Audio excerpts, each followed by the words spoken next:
Kde bolo, tam bolo. Bol to deň jarnej rovnodennosti. V 96.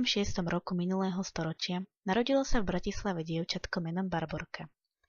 Malo sa čulo k svetu a hneď po 5 dňoch ju priniesli domov, aby začala spoznávať nový svet. Jej rodičia, Tibor a Anna, jej okamžite pridelili čestné miesto v rodinnom strome. Rástla rýchlo a čoskoro sa dali obkresliť aj jej malé nôžky a ručky. Jej súrodenci Miško a Janka z nej mali rovnakú radosť ako celý zvyšok rodiny. Svoje prvé Vianoce prežila v pokoji a láske, obklopená všetkým dobrým, čo tieto zázračné sviatky prinášajú. A prvá torta? Takto sa už asi nedozvieme, ako chutila, ale asi bola naozaj dobrá. Vodu ako správna ryba zbožňovala a kúpanie so súrodencami bolo na dennom poriadku. Spánok na ňu prišiel vždy, keď niekam cestovala a pre každú hlúposť neplakala. Na zubnú hygienu dobre dbala a kakávko na raňajky? Na tom si veru potrpela. Bez plíšaka a rozprávky do postielky nezaliezla a aby sa unavila, na steny s radosťou malovala. O prechádzkach na čerstvom vzduchu iba nesnívala a keď prišli choroby, všetky ich hravo prekonala.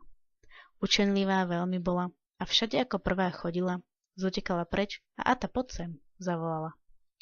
Lásku k umeniu si pestovala už od ranného detstva a ako doktorka sa tiež uplatnila. Torty boli stále väčšie a väčšie a potom prišla dobrá sánkovačka.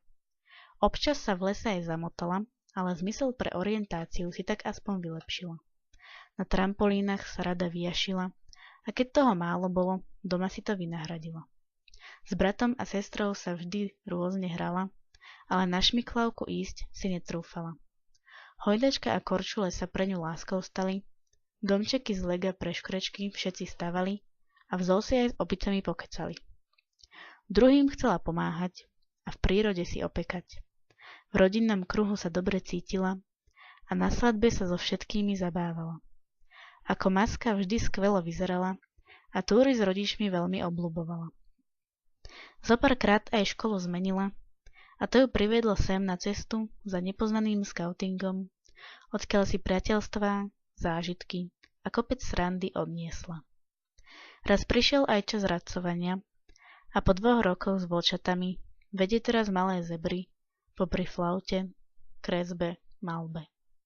V triede ich máličko a Stužková ich čaká čoskoro. Ak by ste chceli vedieť viac, počkajte si, veď ja prídem medzi vás.